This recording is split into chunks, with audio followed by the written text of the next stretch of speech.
দালাল, মানবতার দুশ্মন জামাতে ইসলামের ঠাঁই নাই, ঠাঁই নাই।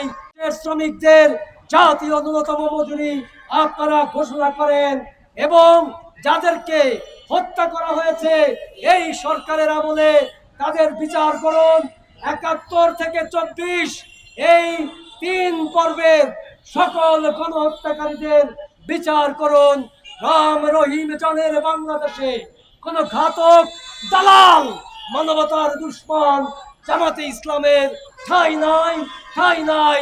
আজকে দেখেন ওরা প্যালেস্টাইনের জনগণের সমর্থনে সরকারের সহযোগিতায় হাজার হাজার মানুষের সমাবেশ করে, আর যখন ওই প্যালেস্টাইনের শত্রু গাজাবাসীকে হত্যাকারীর নেপথ্য শক্তি আমেরিকার সাথে যৌথ মহড়া হয়, তখন জামাতে ইসলাম বোমাকালা, তখন এনসিপি বোমাকালা।